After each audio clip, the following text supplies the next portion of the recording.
The girl curled up in a narrow pipe, her feet pushed hard against the wall, her arms were sore, but she didn't dare to relax. A tiger, hungry for 3 days, waited below. Suddenly, a phone on the ground rang. It was the police. But this was the worst time. The tiger smashed the phone with one paw. The girl couldn't hold on any longer. She slipped down to the edge of the pipe. She struggled to climb back up. A drop of sweat slid down the pipe and fell to the ground. The tiger came over and licked the sweat. Then it saw her in the pipe. She was in big trouble.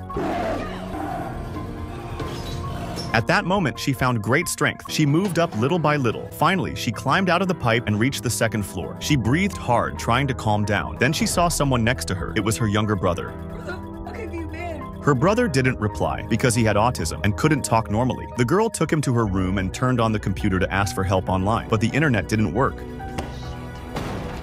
The girl sprayed perfume around the room, then hid under the bed with her brother. The tiger broke in. Luckily, the smell of the perfume confused it. It couldn't smell the two of them. The tiger stepped onto the bed. The bed sank down and almost touched the girl's face. But in the next second, the tiger was gone. The girl got even more scared and looked around. Was it gone? She turned her head, and the tiger suddenly reached under the bed, clawing wildly. The whole bed flipped over and trapped them in the corner, but it also blocked the tiger. She reached out, opened the door, and escaped with her brother. They ran downstairs. The girl grabbed a pack of meat from the fridge, put sleeping pills inside, rolled it into meatballs, and threw them on the floor. The tiger smelled the meat and came down. At that moment, her brother had an episode and started yelling nonstop. The girl picked him up by force and ran up to the second floor from the other side. The tiger ate the meatballs, but it wasn't affected at all. The girl and her brother hid in the closet. They saw the tiger follow their scent, so she silently prayed it wouldn't find them. But sadly, it did. The tiger came closer and closer. Through the thin closet door, the girl locked eyes with the tiger. She could even see its sharp teeth and the drool dripping from its mouth. She quickly turned around and smashed the wall behind her with an iron rod. But the tiger also started biting the door. She sent her brother out, followed fast, but the tiger still scratched her leg. The hole was too small for the tiger. It stuck its head out and roared, just inches away from her brother. The girl hit the tiger hard with the rod and ran off with her brother. They went into their stepfather's study and blocked the door with a table. The girl tore a t-shirt and wrapped it around her wound. There were papers all over the floor. She flipped through them and suddenly found an insurance policy. She opened it. The insured were her and her brother, and the beneficiary was their stepfather. At that moment, the girl finally figured it out. It was all her stepfather's plan.